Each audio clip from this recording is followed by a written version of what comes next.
ang DPWH, ang pinaka-racket dyan is yung Ghost Project.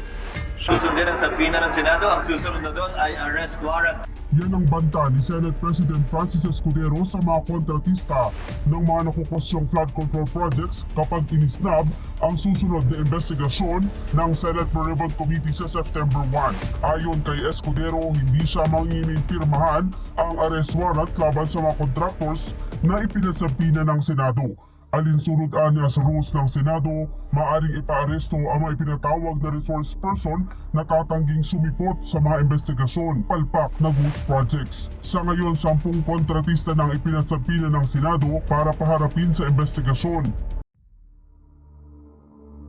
Ngayon, hindi mo si President Marcos, ikot ang ikot.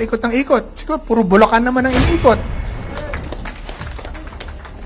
Ngayon, ito po ang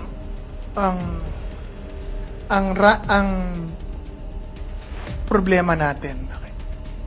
Kita nila, hindi ko alam if President Marcos, paano niya itatawid dito. I'm hoping to see, I'm watching eagerly, paano niya itatawid ito sa mga congressman.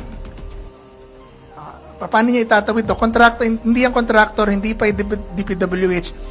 Ako po ang isang aking proposal, mag-conduct na ng lifestyle check sa lahat ng opisyal ng DPWH at mga congressman na involved sa controversial flood control projects. Sana po ang Senado, since nagbo-blue hearing na po, Blue Ribbon Committee hearing na sila led by our good Senator Rodante Marcoleta, sana po ay pasumpina na nila lahat ng salin nung mga congressman, pag nagalit ang congressman sa akin dito, sabi ko, congressman. Ba't siya magagalit kung hindi naman sila congressman? Congressman nga Diba?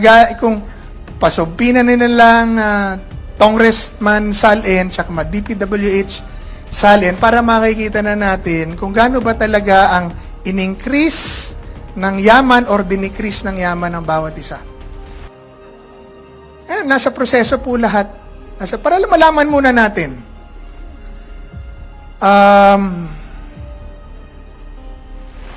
Paano pa po? Lastly, ito na lang po ang gusto kong banggitin. Kailangan po talaga tayo ngayon,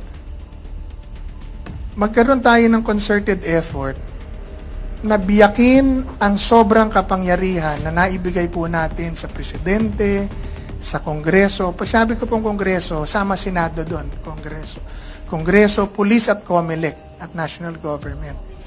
Dahil ang Kongreso at ang Presidente lang po dito, ang may hawak ng lahat ng pera ng bansa at lahat ng kapangyarihan ng bansa, na pag kanilang pinili itong abusuhin, wala po tayo lahat magawa.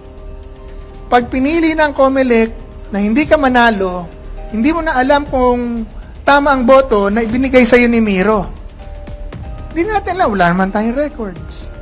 Pag pinili ng gobyerno at pinag-utos ng Pangulo na damputin ang kahit na sino sa atin ng pulis, gagawin ng pulis kahit walang warrant, kahit presidente ka pa. Yun po ang sitwasyon ngayon. Ang pera, 1 trilyon na po ang winawaldas. Araw-araw na natin silang hinihiya sa social media at media. Hindi pa rin nila tinitigilan dahil wala naman talaga tayo lahat magawa. Hindi po yan ang dahilan at ang pinakadahilan kung bakit natin itinatag ang ating saligang batas, ang bagong saligang batas noong 1987. Kaya natin itinatag ang ating saligang batas para biyakin ang sobrang kapangyarihan na nailagay natin sa Presidente, na kanyang ama noon. Ang problema natin, nung gawan natin yung saligang batas natin, yung pagkakabiyak, kulang po, napunta lamang sa mga senador, congressman, at mga politiko. So now, the 110 million Filipinos is ruled only by 2,000 politicians or 2 million politicians in government. Lahat ng pera at kapangyarihan hawak nila, pati po lupa natin, kanila, pati binili natin lupa, babayaran pa natin sa kanila taon-taon ng 1 milyar, Pag hindi mo binayaran yung lupang binili mo, kukunin nila sa'yo at bebenta sa iba. Paano naging sa gobyerno ang lupa? Wala pang gobyerno, may lupa na. Ang lupa, bigay ng Diyos sa tao, hindi sa gobyerno. Ang pera natin, bago nyo pa humakuha, halos kalahati kinukuha na nila. Tayo nagtrabaho, tayong nagsisweldo, pero halos kalahati kanila. Gagawing pork barrel po nila. Ngayon, nakikita po natin, mga congressman, mas matalino pa sa Supreme Court. Sir, mga abogado mga abogado, nag-aral ako ng abogado. Sorry. That is beyond their turf and jurisdiction. Nagsalita na sa Supreme Court, kahit abogado ka, wala kang karapatan na mas marunong ka pa sa Supreme Court. Dapat nga po pinagpaparusahan, pinagkukontempt ng Supreme Court yan. Ako, ibig sabihin, kung sasabihin po nila na the sole jurisdiction and power to impeach an impeachable officer lies with Congress, the same thing that the Supreme Court can say, the sole power to interpret the law lies within the Supreme Court. Hindi mo pwede sabihin mali ako, kahit abogado ka, lalo na abogado ka. Pero ngayon po, wala na po yun. Ibig sabihin, wala na hong batas ngayon. Kailangan ho nating itulak ang konsepto na itinulak ni Nene Pimentel, sinalo ni Rodi Duterte, itinuro sa atin noong 2016 ang federalismo muli sa ating bansa.